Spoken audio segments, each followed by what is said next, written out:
Hello, welcome to Gas and Spotlight. I'm Mr. Reginald Wingate Jr., and joining me today is Mr. Martingly Nelson, a writer, philanthropist, entrepreneur, and a great friend of mine. How are you doing today, Mr. Martingly? I'm doing great. I'm blessed, and thank you for having me.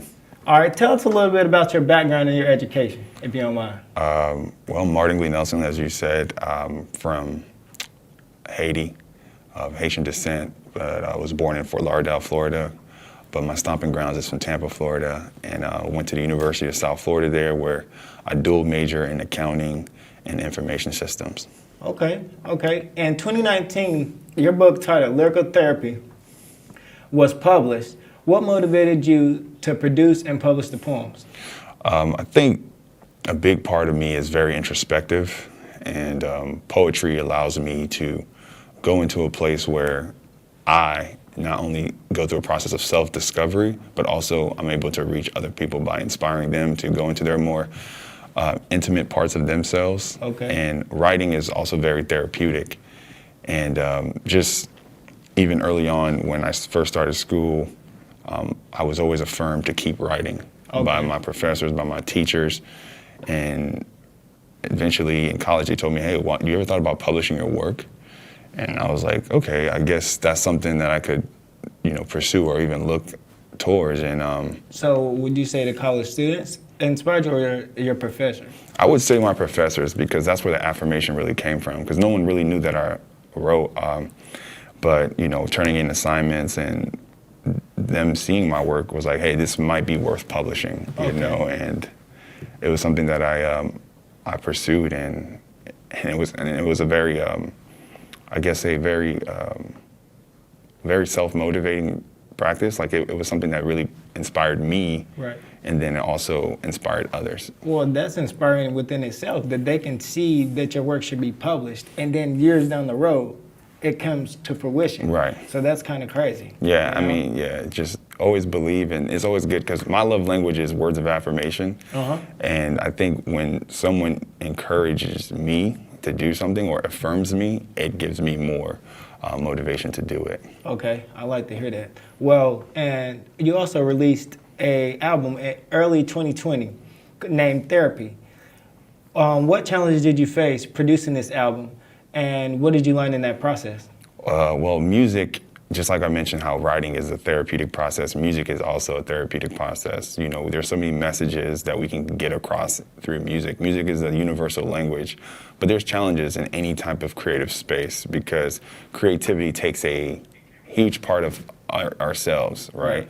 You become vulnerable, you become very intimate, and some of the challenges were like trying to translate the poems and the theme of the book into the music, and then to make sure that from really getting the settings right. Right, and just from track one all the way to the ending of it, that at the end there's a message, there is something that the listener can take away, because music, there's supposed to be a substance to it, Right. Just like in your writings and anything that you put out, you want there to be a message, you want something, a form of healing to come from it, and that's why the name of the book was Lyrical Therapy and the soundtrack was Therapy.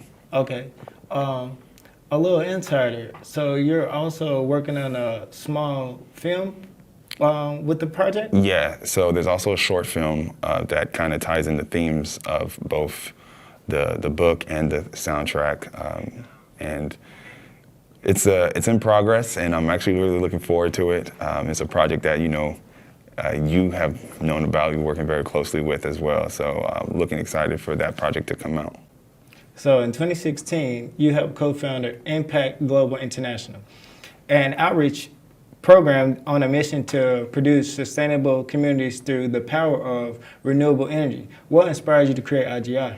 Well, just to give you a little bit more background, growing up, I grew up in a missionary family, and we used to go to different countries, and I saw poverty and I saw love in people at a very early age. Yeah. And I saw problems in very desolate places. And one of the things that I saw in Haiti particularly was like the problem with trash and sustainability not being really addressed. There were people giving out clothes, food, medicine, which are great things indeed, but they're not sustainable, because it's that concept of like you're here today and you're gone tomorrow. And it's and I felt But like we don't really think about that. we don't, because it's also because of lack of perspective, because you've never actually experienced it. Because once True. you've seen that, we've seen people in just absolute poverty, and see them with nothing. But the one thing I do realize is that they have love. They have smiles on their faces, some of the most genuine smiles you'll ever see. So when I embarked upon this mission, it was to say, hey, let's create something that is sustainable and also empowering for a community. So that's why we started IGI, and I learned so much throughout that process of using waste as a renewable resource to turn into biofuels, to renewable energy, and also just educating the people that there is another opportunity, there is other ways, and that there's hope. Yes, hope can go a long way. Yeah. So with you talking about helping cleaning up the beaches, you also gave recycling seminars to the residents of the island nation. Yes, Correct? because education is a big component of anything. We want to embark on these large businesses and ventures, but if the community is not aware of how to really rely on those resources, or how to use them for their communities, Right. then it's almost pointless. Because So you're also giving and teaching. yes, absolutely, because I can't be there all the time, obviously. True. I'm here in the United States, but when I'm gone, I want to be able to leave something behind that can say, hey, I gave you the footprint, I gave you the blueprint. That is awesome. This is how to use the resources in your community, and this is why we're suffering, right?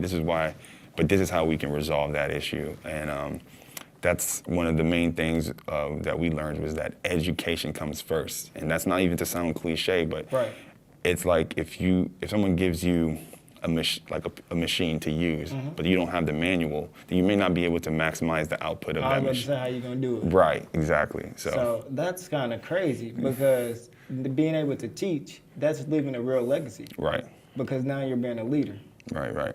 Okay. So how did your experience in Haiti affect your outreach in the United States? Well, so the thing we fail to realize sometimes is paved roads, and the look of the country sometimes can make you think, oh, okay, everything is good here. Right. But there are these communities here that are impoverished as well. And waste and sustainability are something that we also, we face here as a challenge, because it opened up my eyes. Going to Haiti, I saw the most extreme version of it.